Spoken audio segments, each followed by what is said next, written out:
Sir ने पहले ही कहा कि हम सीधे छत पे नहीं, अगर मुझे छत पे पहुंचना है तो निश्चित रूप से मुझे पहली सीढ़ी चढ़नी पड़ेगी, दूसरी चढ़नी पड़ेगी, तो क्रम से ही हम चढ़ते हैं। कंपटीशन के दौर में मैं अपने विद्यालय लेवल पे तो स्कूल का सबसे टॉपर होता हूँ। मुझे लगता है कि दुनिया इतनी ही बड़ी है और मैं तो हर साल स्कूल में 99% नंबर पा करके टॉप करता हूँ। जब मैं इस दुनिया से बाहर निकलता हूँ, 10-20 स्कूल के बच्चों के बीच में मेरा कंपटीशन होता है, तब मुझे लगता है कि मेरी दुनिया ये तो बहुत छोटी थी, अब तो मैं बड़ी दुनिया में पहुँचा। इसी तरह से जहाँ पे आपको टारगेट, जहाँ आपको गोल अचीव करना है, जहाँ पे आपके माता पिता की भी एक सोच है मुझे अपने बच्चे को ये देना है, और आपकी भी एक सोच है मुझे ये बनना है, तो उसको बनने के लिए और अपने माता पिता की इच्छाओं को जो आप जारी रखना चाहते हैं, उसके लिए एक एक स्टेप का काम करेगी। जैसे आप सीढ़ी चढ़ते पहले दूसरे तीसरे स्टेप पे, ऐसे ही आप एक स्टेप है। अगर आप इन परीक्षाओं को प्रतियोगी परीक्षाओं की तरह से लेते हैं, सीरियस लेते हैं, तो निश्चित रूप से आप अपने स्कूल के भी टॉपर होंगे, क्योंकि जो भी प्रतियोगिताएं परीक्षाएं होती है वो कहीं अलग से नहीं होती। आपके जो बेसिक ज्ञान होते हैं, class first second third fourth के जो बेसिक ज्ञान होते हैं, वह बेसिक ज्ञान कहीं कहीं मेरा अधूरा रहता है। मैं कहता हूँ स्पेशली 8 तक की जो परीक्षा पढ़ाई होती है वही जीवन की सबसे महत्वपूर्ण पढ़ाई।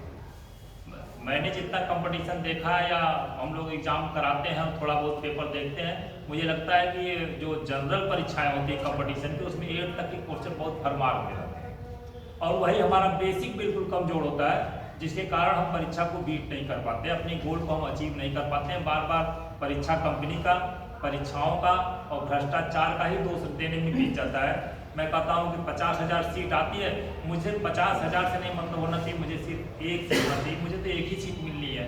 तो मैं अपने आप को इतना ऊंचाइयों पे पहुंचा दूं कि वो चाहे वहाँ पे 5 लाख लड़के बैठे हों, चाहे एक लड़का बैठा हो, पहली सीट मेरी ही होनी चाहिए। तो ऐसे जो आपके ध्येय जितने भी प्लेटफॉर्म आते हैं, उन प्लेटफॉर्म पे आप जब भी आपके विद्यालय में कोई इस तरह की परीक्षाएं आयोजित होती हैं, तो आप उसमें पार्टिसिपेट जरूर करें। बहुत बार पेरेंट के सामने समस्या होती है कि साल में 10 परीक्षा आ गई, किसका किसका पैसा दे। ये बहुत बड़ी समस्या है। हमारे जो समाज की मिडिल वर्ग के बच्चे हैं, उनके साथ एक बहुत बड़ी समस्या है, क्योंकि हम लोग परीक्षा कराते कभी कभी 20-20 रुपये की परीक्षा वाली भी परीक्षा को नहीं दे पाते। तो ये बहुत बड़ी समस्या है। लेकिन मैं आप लोगों से कहूँगा कि आप लोगों के इतने पॉकेट जिस लेवल पे हैं, अगर आप लोगों को इतना पॉकेट खर्च मैं देखता हूँ सारे बच्चों को कहीं न कहीं से मिल जाता है, उन्हें समोसा खाने देखता हूँ, कुछ खाते देखता हूँ, तो आप अपने कैरियर को बिल्डअप करने के लिए सोच लो कि मुझे इन परीक्षाओं को देना है। मैं पापा पे ज़्यादा बोझ नहीं डालूंगा, मम्मी पे बोझ नहीं डालूंगा, लेकिन मैं अपने खर्चे को भी धीरे धीरे कम करके उस समोसे के पैसे को बचा लूंगा, लेकिन परीक्षा जरूर दूंगा। आज परीक्षा में असफल होने वाला व्यक्ति ही कल सफल होगा। ऐसा नहीं कि जो सफल हो गया बहुत आपसे ब्रिलियंट था, आधा नंबर 1 नंबर से ही अंतर आता है। थोड़ा सा आप मेहनत करेंगे तो वहाँ पहुँच जाएंगे।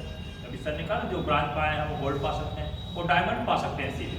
ऐसा नहीं कि उन्हें बीच में सिल्वर और गोल्ड की जरूरत है, वो डायमंड पा सकते हैं। और उसको दिमाग में ये बैठ जाए कि मुझे वो गेन करना है, तो गेन करने वाले 2 तरह के होते हैं। एक तो सपने लोग देखते हैं रात में कि आज मुझे ये बनना है वो बनना है, लेकिन उसके लिए मेहनत नहीं करते। एक वो होते हैं कि जो सपने को देखते हैं, उसे अचीव करने के लिए सब कुछ अपना लगा देते हैं। तो आप यदि उस सपना देखने वाले में मुझे पाना ही पाना है, तो आप अचीव कर लो।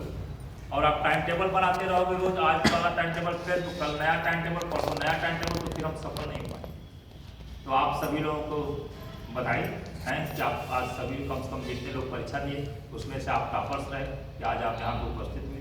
भविष्य में इसी तरह की आप परीक्षाएं देते रहिए और भी ऊंचाई होनी चाहिए, और जो भी आपके गोल हैं उससे आप प्राप्त करिए।